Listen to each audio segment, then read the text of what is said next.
tukwaniriza mu program ey'ensonga Lugonvu's Show.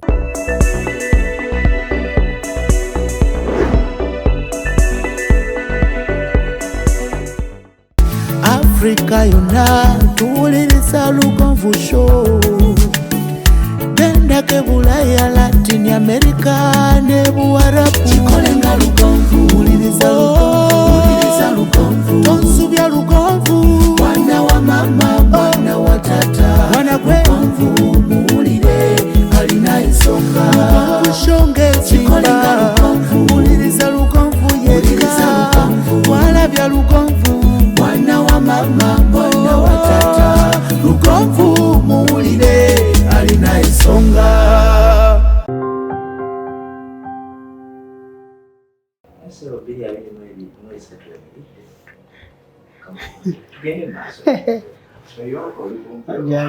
Sale increment out. Jasaba? Directly. Nina uwunyiridde tewali bwoti. Omulabi? Mwekanze wa? Yoyo. Era kachayimira nakwata ne mumbina binati nga takisobola. Mu mwaka ogwo n'okuzimba yazimbye. Bw'otambula n'abawanguzi ofuuka muwanguzi. Naye nga nkwaniriza njagala kwebaza olunaku olwaliro gy'osinzira okubeera ng'otulaba mwebale nnyo mwebalire ddala. Ennaku z'omwezi tubala 10 omwezi gwa January omwaka 2023. Nze Ssentongo Frederick Lugonvu oli ku Lugonvu's Show. N'abapya mbaniriza ky'olina okuba ng'okola kwe kwongera okusubscribinga. Bangi bagamba nti Mr. Lugonvu nze sisobola kumanya ddi programs zolo zibeerayo. Bangi babadde ku TikTok nagandi mbadde simanyi nti programs zino zibeera namba nzifuna ntya. Jangu ku YouTube kosobola okuba ng'ofuna ensonga nga zino. Olunaku olwaliro lwakedde bulungi era luzibya bulungi. Eddakiika zino zeolekera 3 eziyise ku ssaawa 4 ez'ekiro ky'olunaku olwaliro. Kansubire nti bibatambulidde bulungi. Leero nsobodde okuwubako olulu ekigere ku Hillview Primary School Matanga era ne kimpa essanyu abazadde bajjumbidde okuwandiisa abaana. Njagala okubaza abazadde bataata abafuddeyo ngenza okulaba nga bataata baga nti omwana wange wano watuuse ngulabira ddala nti kati bataata naffe tusituse tufunye obuvunaanyizibwa emabega eri bamaama be baali basinga okusaamu amaanyi okuba nga baweerera abaana naye kati ne bataata bavuddeyo.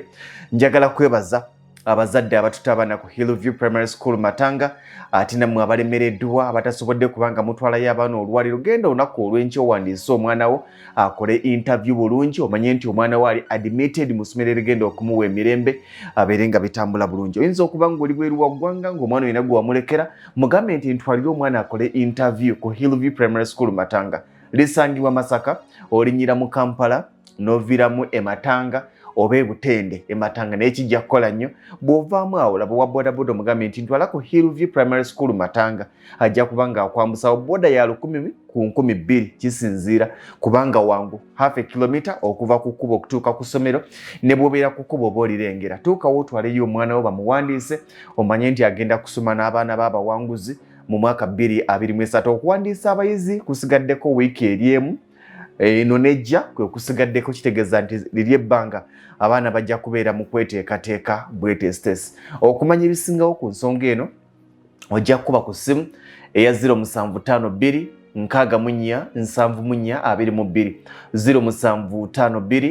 64 74 Hillview Primary School Matanga abagamba nti we are the ambassadors. N'olwekyo njagala omwana w'omutwale abeere nga ba ambassador. Twali ku Monday eri eyaggwa yali Monday eyaggwa twali n'omukyala Martha Favor Uwase okuva ku Hillview n'atulungamya ku nsonga nnyingi era nzikiriza okuba nti oba oli awo bingi bye twafuna bye twali twebuuza. Omwana bwe mutwala ku Hillview tagenda na mufaliso, tagenda na kidomola, tagenda na baafu, tagenda na masowaani na bikopo nedda abisanga ku ssomero. Atwala bye yeetaaga mu bulamu obwa bulijjo kasenya ddagala ly'amannyo yeetaaga ekyangu eki ne sabbuuni gw'anaanaaba byo bye yeetaaga mu bulamu obwa bulijjo byajja okuba nga ate agenda nabyo. Twala omwana afune omusingi ogw'ensonga. Njagala okwebaza management ne administration eya Hillview Primary School Matanga staff yonna mwebale nnyo mwebalire ddala abakola obutawiira okulaba nga buli kimu kitambula bulungi mwebale nnyo mwebalire ddala. Wetwakomye eggulo wetugenda okutandikira olwaleero bwe tuva ku Hillview Primary School tutunulire ensonga oboolyawo abasinga gye bagamba nti twasigaddemu ebibuuzo bingi bangi basigadde beebuuza naye era abasinga bye babadde balina nti kaakati nze atali mu Uganda nfuna ntya visa ya America singa nteekayo ssente zino okusaba visa ya America ne baginyima ssente zange bazinziriza okusaba visa ya America kuliko we kukoma byebibuuzo ebimu ku byabadde bibuuzibwa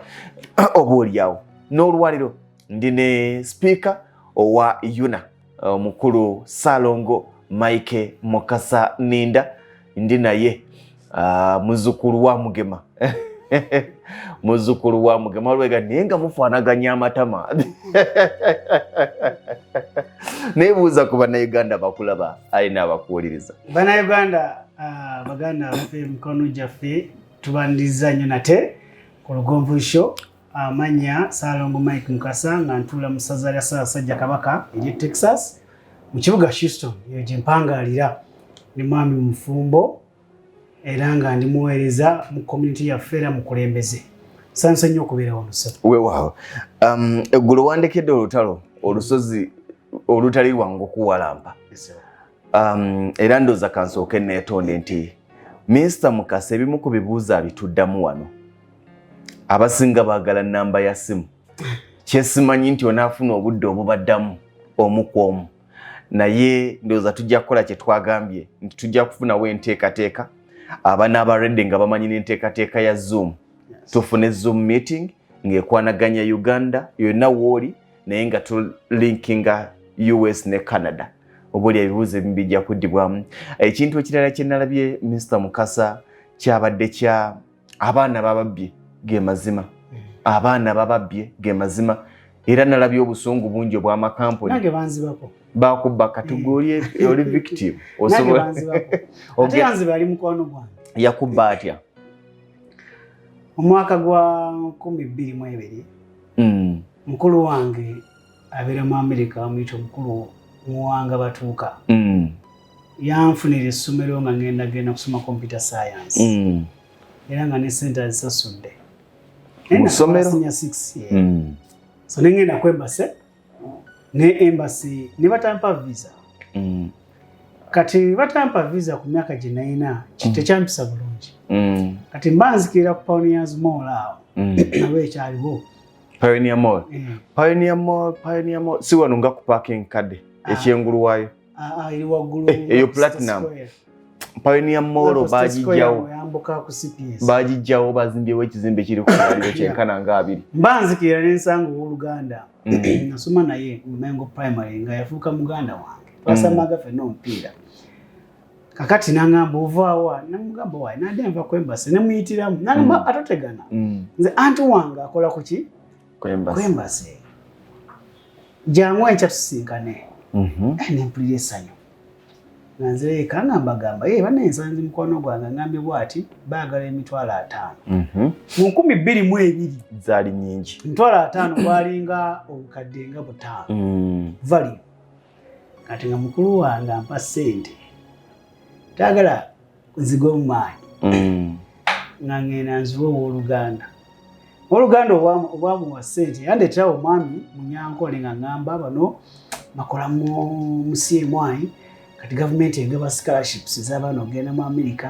era oluusi bafuna ne visa ejangu kati ekya sister we ng'akikoze eki akiggyewo naye nga twambuka waggulu nga ku Sheraton waggulu eyo waliyo CMI offices ng'oli muwa ssente ng'ayingira olwayingira musajja wagaba n'addamu omulaba noono mukono gwe n'addamu omulaba kati amangu ago obwongo bwe bukomawo nebuzuukuka omanyi abantu bazuukuka bamaze babba nakyo nakola nga ngenda ku CPS ngamba banzibye ndi muto nga mukyala nga nkola statement nga bampa bu police babuyita batya reference nga ngenda nga nfeesonyiwa nga nzirayo eka simanyi ne bagamba kabambuza ssente nazikozeemu ki naye nga mbutereka obuntu obwo kati ng'omuvubuka etubatukula twabeeranga ne wallet ofuna endala ngo ebibadde mu wallet eno enkadde nanziza mweno kati waliwo ebimu byotazza mweno byoterekaawo kati wayita emyaka 5 mba ntambula ku yali Kampala Road Bank of Baroda essajja ekinyankole n'enkikola ng'ogulaba nenkikwata yali ku banka nani mikono gyange abazungu muzungu muga musajja ono yanziba olwo amaze okulinkinga n'abazungu muzungu anyamba mukono gwange babitanga action naye akikwata mukikwata aba musajja gate munkwata biki sente zo ngamugamba kati wa banka ngetuwa omusirikale ngamugamba mutwale ku CPS atumutwale ku CPS mutuusa ku CPS ngamagamba ono yanziba nawaaba kati omukyala omusirikale angamba leeta reference omuganya gireeta enkya kati ekisajja kumbe kyali kifere kya mu Kampala bakimanyi naye nga bafuuyira kati balowooza sirina reference bakite obanga nakyo bakoze eki baba bali awo ku makyanga nsonzi ne reference kyamuyisa bubi sente zange zonna nazireeta yazinsasula n'amagoba n'omuganya njagala miremu n'ekitundu musajja yanziba ate yankola bubi nnyo esente zange wayambibwa naye kati bangi be babbye ne batazuukuka ng'ate amubbye avuma n'okuvuma waliwo bano abasajja bali awo baffeere babbye abaana musimaye babatwala mu mawanga ki n'amuggyako obukadde 10 bukadde agaleeta obukadde 2 nkutwala mu America kati bangi abafereddwa naye tutandikire ku twabadde tumaliriza wano nti waliwo ate abagenda ng'abasomesa oba abagenda ng'abakozi b'omu paaka zino zi parks waliwo kampani bbiri zimmanyi teziri wano emu eri mu America eri San Antonio etwala abasomesa omusomesa ng'oli wano ng'oli musomesa owa level ki certificate yange njirina baagala muntu ng'alina degree oba diploma ng'olina ne experience kubanga mu America there is a high demand waliwo obwetaavu abasomesa kubanga America abantu bali mu America bangi tebaagala nnyo kusomesa because of the system ya education bweri okusomesa e Bulaaya kiba kikuli ku mutima nti oyagala okukola ki okusomesa nekuba naye kiba nti oyagala kunoonya ssente mu kusomesa teziriyo kyova olaba musomesa muntu wange yandikwatiddwa bulungi nnyo they have a special place so kati kampani eyo kyokka nga ate ogenda okulaba nga bali Abamerika sente ze bavuma omwana bw'ava eno ng'azifuna ziba nnyingiko so kati kampani eyo etwala abasomesa etwala n'abaana okukola internship abaana abo ng'obadde ku university ng'oli mu mwaka ogusembayo oba ng'obadde graduating nze mu university ng'okyali mu mwaka gumu after graduation bakutwala kampani eyo nja gikuwaako amannya sigiina mu mutwe eno nja gisharingira abagikola ki ababa bagyetaaga olina okuba ng'olina degree ekisooka olwo omusomesa olina nga oli musomesa ng'olina experience kubanga toli musomesa zo departments endala olina okuba nga olina degree oba ng'ogenda ku graduating so abaana bakola mu parks water parks biki ebyo abaana bwe gye bakola naye ng'era sente bafuna ki nungi naye bwe nagenda ku online website yaabwe batwala n'abantu muzina ensi era nga bava wano in Uganda Saudi Arabia biki naye bakunobuuza oyagala mu America so they have that option kubanga waliwo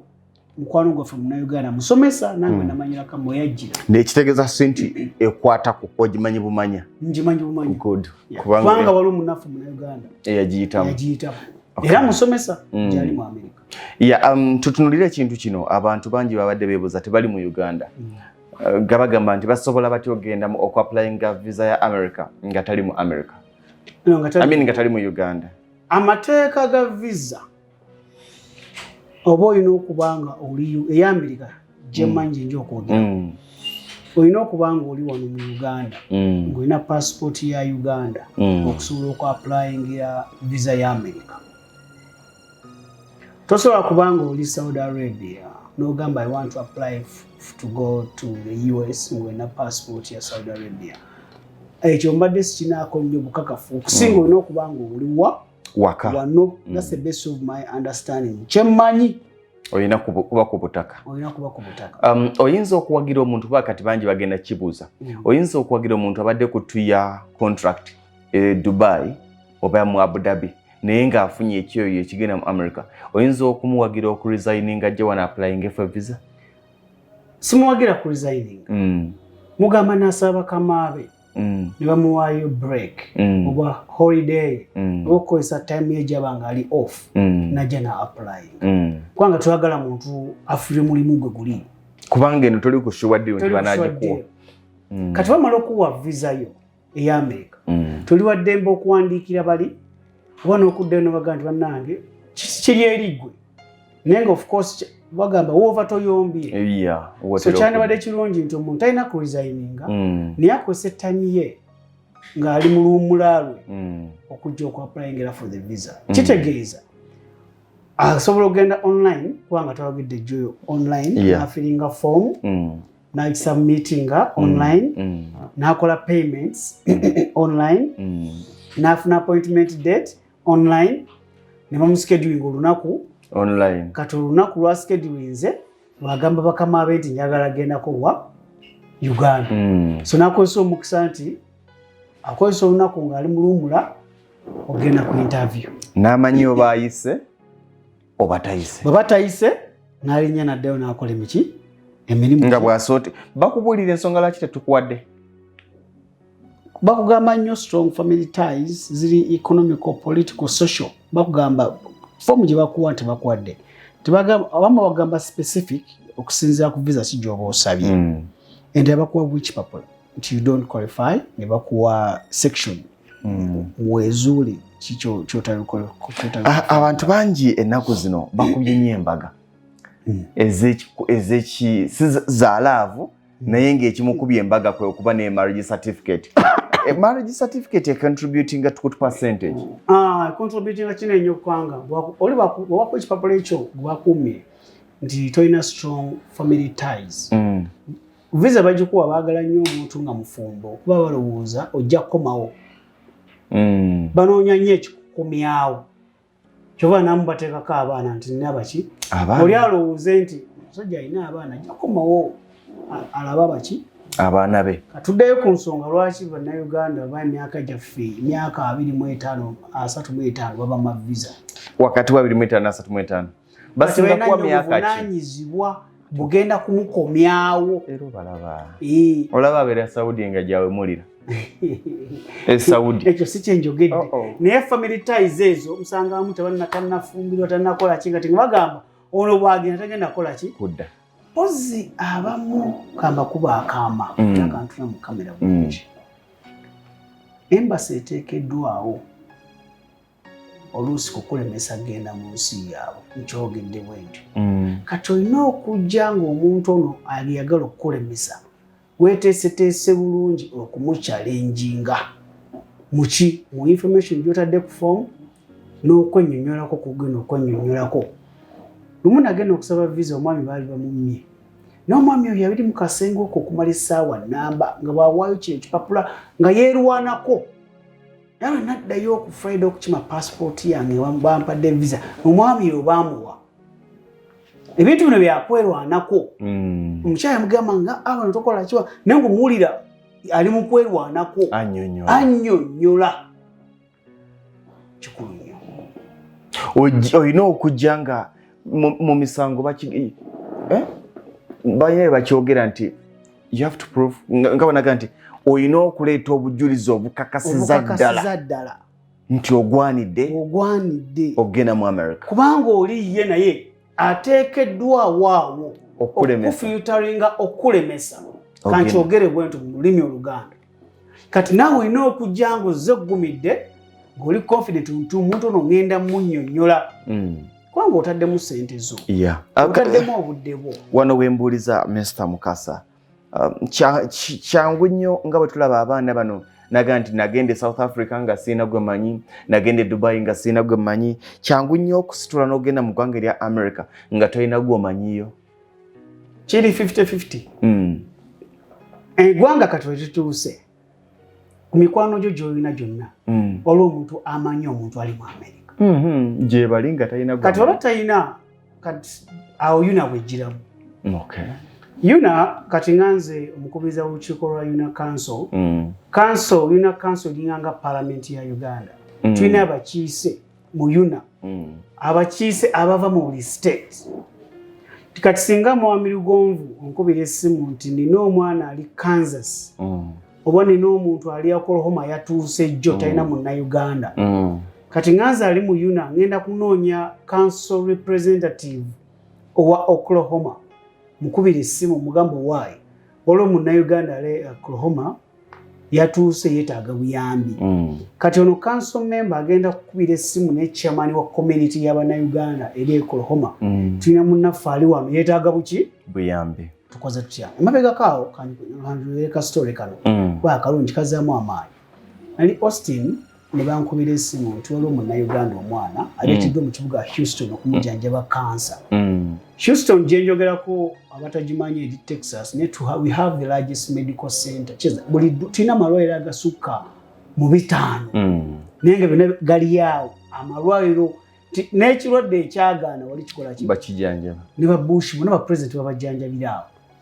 kati munnayuganda baali bamuleese awo nendoza yajja bambi ne maama we n'omuntu azomulabirira nazo alwo yali abasponsorinze kane batukubira nga ba community njagala okugamba nti buli lunaku obeeranga omunnayuganda agenda ku ddwaliro eryo okutwalayo emmere okutwalayo ki okugamba paka omwana we bamusiibula bwe yawona yadde Uganda era famire neewandiika nga yeebaza Ugandan community bambi so kwegomukogo ebimu ku yuna byekola ki byekola nti abakiise bano bakwatagana ne communities kwatina communities wandiwagidde omuntu okwapplyinga agende mu America nga talina gwamanyiyo yes kwanga bwabanga ze ajja kufuna una representative in case alemererwa ejja kufuna era omuntu munnayuganda amuyambeko okumulaga ekkubo ekyo saagala kuba mala mu maanyi nti aba tolinayo omuntu byenenya omuntu ajja kufunika sente zino ng'ovudde ku bino tourist oba kusoma oba ki conversion ki omuntu mwasobola okugenderamu okusabira mu America conversions nyingi kanzimenye zemanyiiko ezimu tulina yuna ebeerawo mu mwezi gwa September kati mu May tulina Buganda mu conversion yaffe y'Abaganda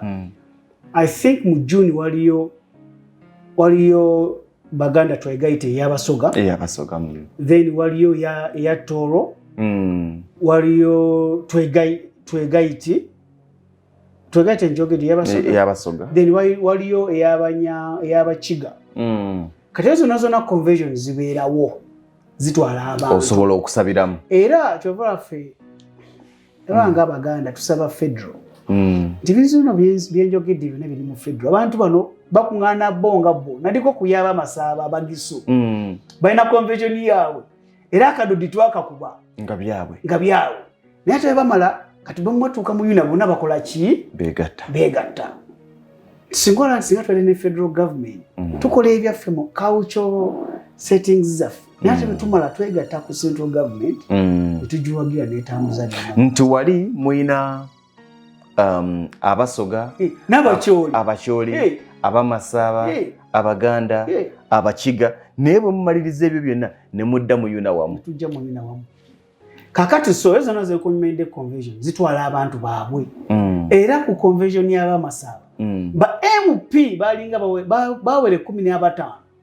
abaava ebugisu ne bajja I attended era nga bayogera nnyo ku mwanyi kwanga bali baki bayogera nnyo ku magundi bagaita mataba landslides n'okubomuluka kw'ettaka bibasumbuwa nnyo era nga batunoonya sponsorship okulaba engeri gye bayambamu abaki abantu baabwe so conventions ki nyingi abamu bakozesa conventions abalala bakozesa conferences myaka 10 emabega abantu bakozesanga nnyo conferences ez'amakanisa era zikyaliwo kwe kwetega nti oyagala genda mu America noonya conference ezo kozesa time yo ku social media ku internet onoonye conference you apply bakuweereza ebbaluwa invitation ogende ku embassy also cutting off for middlemen bana bagenda okubba ng'ebintu byekoledde tutunulira ekintu kino bwe nsasula mu yuna sente meka ozensasula ndowooza kati 210 ye registration gyemitwalo nga 8 something yes 8 mwawo zensasula tekitegeeza nti nfunye visa naye kitegeeza nti embassy nfunye ekiginnyonnyola gye ndaga invitation eri authentic nti evudde mu yuna eriko amannyago era ogenda mu yuna organization ezirala kyezikola zisindikira n'amannyago zigasindikira embassy nti omuntu ono yapulayinze tumusuubira naye kati eri embassy okufilteringa okukuba mu torch ne bakuŋŋunta nti mutuufu bali batuwadde amannyago application yo tujirabye osaanira oba tokola ki tosaanidde. Bwe maliriza okusasula sente zino mu yuno oba bibinaka oba twegaite bwe maliriza ozisasula embassy American embassy nenzijuza fomu yaabwe nensasula nsasula sente meka ku American embassy okusaba visa so okufuna naye okusaba ndowooza ziri $1 1,000 something mitwalo nga nkaaga singa banyima American embassy nenyima visa yaayo sente ezo bazinziriza ebibiina ebimu nga bibinaka bizikuddiza yuna tuli mu kuteekawo nteekateeka okulaba nti abantu baddizibwa sente zaabwe abatafunye visa.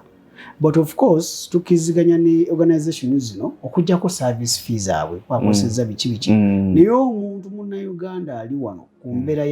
ya Uganda yani badaddizibwa sente ze atafunye visa. Ate American embassy yenziriza American embassy tekuddiza sente unfortunately. Naye tetwandisabye twandikubye omulanga eri abakulembeze baffe abatukiikirira mu parliament n'abakulembeze abawaggulu okulaba nti bayiteeka America ku nninga nti abantu bano abayitibwa ba applyinga ne batafuna visa bandi badizaayo percentage. Yes. Attention to details. Kati wano ntegeddewo mpiseewo byonna omusajja abimbuza mbimuzembolo sidimuotingiddwa bakwita to deport sidipotingiddwa mmala okuyita ku kisaawe nyina akasawo kange nyinamu n'omugugu gwange nyinamu kilo zange z'amatooke 5 gwe nasanga gwe naalya naye kubanga nkimanya amatooke mugaaga bwe ntuuka nga nfuluma ekisaawe wano nkifulumye ntandikira wa nzize mu yuna convention. Kati yuna ebeera ne buses oba badriver abali ku airport naye abantu abayambako abantu okubatwala ku hotel convention oba conference weeri kati ogenda kutuuka era abantu abajja kubaawo ate kati ebintu abigonzaamu buli airport zina wifi era kyembadde ngenda okubuuza nti ku airport olenza okulinnya ennyonyi ng'eyo teyita ku kisaawe ekyo olinga ekisaawe yita ku kiri kubanga ebisaawe bingi mu America singa Uganda tulina entebe buli omu omuteegera buli kisaawe gye tumanyi nti wano Uganda bayo ne baasi nedda kati oba conference oba convention egenda kubeera Chicago tugenda kuba tukozesa kisaawe ky'e Chicago kati awo naye bw'oba tonatambula era kyandibali kyampisa tuba tonalinnya nnyonyi omanyaani agenda okupiikinga ku airport anti kati ogenda mu yuna ebbaluwa gye wafuna eya yuna bakuweza communications abantu balina contactinga ne WhatsApp okumakinga sure nti ogera nabo era bagenda kuweza enamba ez'abantu bagenda okupiikinga ku airport kutuuka ku airport taako wifi yo kubira omuntu oyo ku wifi nti banange nkoze eki ntuuse oba si kyekyo funa uba ogiwe address eri ku address gy'ogenda wali conference ekutwalewo straight kugamba technology ayambye nnyo okulongoosa ebintu ebyo ndowooza kyangu kikyendeseyo mu ddakiika ng'emu 2-3 nga tusiibula munnayuganda ng'ali totale nti ye talina kyamanyi naye ekirooto kikyagendako wa mu Amerika nga bw'owulira ne bw'ajoogera oyinza mugayidinga otya ng'atomedde mu maaso ekisooka kyemulina okusooka ne mubuuza ebibuuzo era biri basic olina endagamuntu national ID so olina okufuna national ID osobola okufuna passport before that national ID ejja kwetagisa birth certificate olina okuba nayo then olina okumanya bagenda mu America kola ki abasinga bagenda nnyo mu conferences oba ogenze mu ya church oba ogenze mu convention nga yuna ofunye invitation contacting aba yuna via email oba genda ku mutimbagano gwabwe yuna.org ofiringe form ofune application bakuweza that application then ogitwale kuki ijja okutwala ku embassy osooka ofiringe form ya embassy osasule sente za embassy ofune date gy'ogendako ku interview then ogende ku interview naera nkuwa amagezi ofunako ku bantu b'omanyi abasomyeko ababugumiziddwako bakunyonnyolemuko ebintu nga bino bikola ki ebitambula ate omufeera aleme kukola ki kutomeza then bw'ogenda ku embassy baba bakuwadde visa then teekateeka olabe engeri gy'ogenda okukola ki okutambulamu ebyo byonna tebisobola kutwala lunaku lumu oba wiiki emu nga banga jirigenda jiyongera okola guno obigobako n'okuyiga n'okufuna ku mikwano emituufu naye ate abantu baffe abatubba era beera abantu baffe mikwano gyaffe so katulina okubeera nga tuli bajagujagu okulaba nga ate tetubbibwa ekitegeeza America si yakudumira bw'obagolooza ogenda kuduma onakola some research ku buli kintu kyoyagala kolako some research then obeere nga buli kimu okikola okimanya osobola okukinyonyola n'omuntu omulala nzikiriza okuba nti olyawo binyonyoddwa bulungi ekirala kye yatugambye olina okuba ne bank account munnayuganda omutegeevu atambula n'omulembe oweza otya emyaka 18 nga talina bank account ekirala munnayuganda omutuufu era omutegeevu obeera otya ng'olina emyaka 18 nga tolina email address kubanga watugambye nti buli kye bagenda okukuweereza togenda kulinda simu ya embassy eyinza obutajja naye ate n'essimu zino ze mulina kebere Tekno simanyi zirina Google so okuja updatinga oba okugi accessinga otandika ogikozesa olina okuba otandika email kati email oyo gyennyini gyoba otandika okukola ki okukozesa weewala abafere otugambye mwezi ogwokutaano tulina Bibinak Buganda Bumu National Convention yes mu September tulina Yuna waliwo neya people power njiwulira bajo eya Nuupu yeah eno nayo nnungi nnyo kubanga ate yerina mwaka kwakkulizo kali ak'okuvuma Kyagulanyi viza esobola okubula naye kati wanajjukira ogerera ku sayidi ya mukungu empologoma ate convention era kankiddemu nnungi nnyo abantu baffe abavubuka bannaffe nawe gwo mukisa nagwo mugukozese ogenda mu Nuupu eriyo ndowooza August nga 15 awo wakati awo weebeererayo naye nkiddamu sijja kwogera bingi conference eyo nnungi nnyo kati ate ng'oddawo ogamba nti ki siiza nange kweyongerayo eyo yebadde program Lugonvu's Show Africa yonna tuwuliriza Lugonvu Show genda ke Bulaya Latin America ne Buwarabu kikole nga Lugonvu wuliriza Lugonvu tonsobya Lugonvu mwana wa mama mwana wa tata mwana gwe Lugonvu muwulire alina ensonga Lugonvu Show